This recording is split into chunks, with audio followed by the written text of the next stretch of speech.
The importance of alone time for mental health. Before going into details, please subscribe if you are new to our channel, and press the notification bell button so you can catch up with our new videos, which we will upload once or twice a week. Thank you. People tend to be social creatures, and research has shown that social connections are vital for both emotional and physical well-being. However, alone time also plays a pivotal role in mental health. Being around other people comes with rewards, but it also creates stress. You worry about what people think. You alter your behavior to avoid rejection and to fit in with the rest of the group. While it may be the cost of being part of a social world, some of these challenges demonstrate why alone time can be so important. Having time for yourself gives you the chance to break free from social pressures and tap into your own thoughts, feelings, and experiences. Why alone time is important. Finding time to be alone can have a number of key benefits.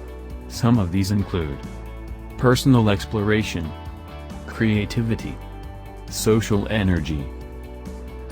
Personal exploration. Becoming comfortable in your own company can give you the time and freedom to truly explore your own passions without interference.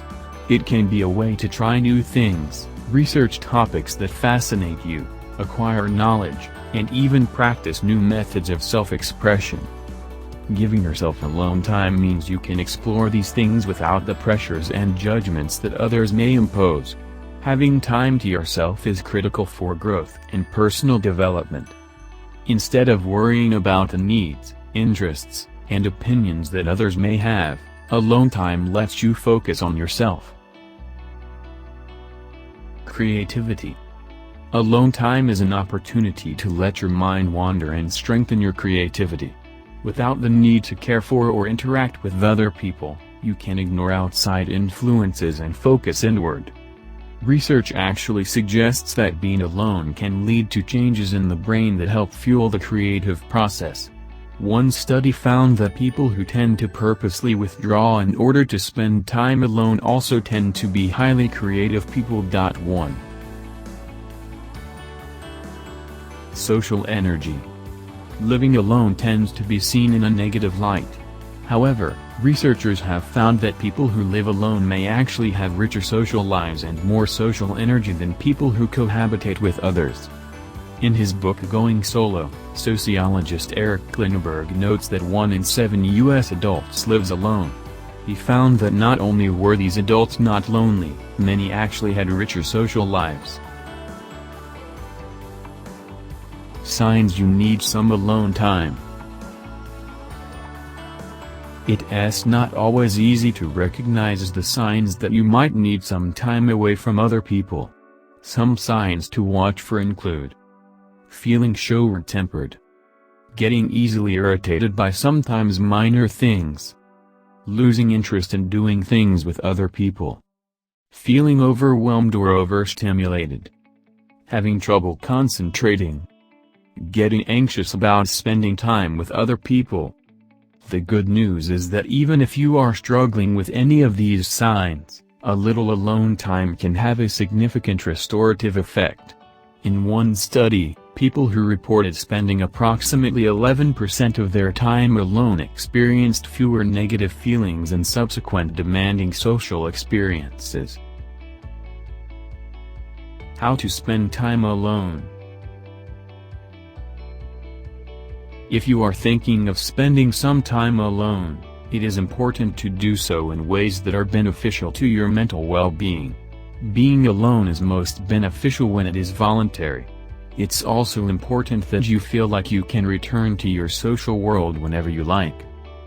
Pick a time, figure out when you'd like to spend some time alone. Plan that time into your schedule and make sure that other people know that they shouldn't interrupt you during that time. Turn off social media, work on eliminating distractions, particularly ones that invite social comparisons.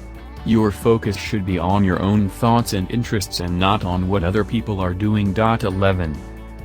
Plan something. Not everyone is comfortable spending time alone, so you might find it helpful to plan out what you want to do. This might involve some relaxation time, exploring a favorite hobby, or reading a book. Take a walk. Research has found that being outside can have a beneficial impact on well-being. 12 If you're feeling cooped up and stifled from too much social interaction, spending a little time outdoors by yourself enjoying a change of scenery can have a restorative effect. There's no correct amount of solo time that works for everyone. Think about things that you might like to do by yourself, then start practicing doing them alone. Each person has differing needs for solitude and social time, so try striking a balance between the two that works for your unique needs. Some might need just a few minutes now and then to reset a bad mood, while others might require more extensive stretches of alone time. Creating space to be alone. Finding time to be alone isn't always easy. Those around you may have differing social needs and may not understand your need for solitude. Family obligations and parenting responsibilities can also make it tough to carve out time to yourself. Some steps that you can take to ensure that you get the time you need. Be clear. Tell the people around you, whether they are roommates, family members, or your partner, that you need time alone. Be specific. Let people know about what this means. For example, you might say that you need a certain amount of uninterrupted time to read a book, watch a television show, or listen to a podcast. Return the favor. If people are willing to take steps to ensure that you get some alone time, it is important for you to show them the same consideration. Offer to take on some responsibilities while they have some space to themselves. Be flexible. If you are trying to find time for yourself when you don't live alone or you're living in close quarters with other people, you'll probably need to be flexible and look for opportunities to carve out time for yourself. Try waking up early in the morning to enjoy some peaceful time to yourself before others in the house start to wake. If that isn't an option, doing things like going for a walk outdoors or having other family members watch the kids or take over household duties while you take a break can be helpful. Develop the right mindset. If the thought of being alone makes you fear that you'll end up feeling lonely, research suggests it may be helpful to reframe time spent alone as solitude.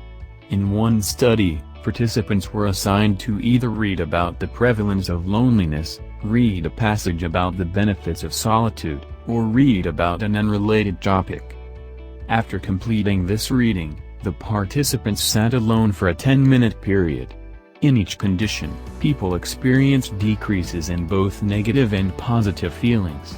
Such results suggest that while being alone might not always boost your mood, it can help you better regulate your emotions.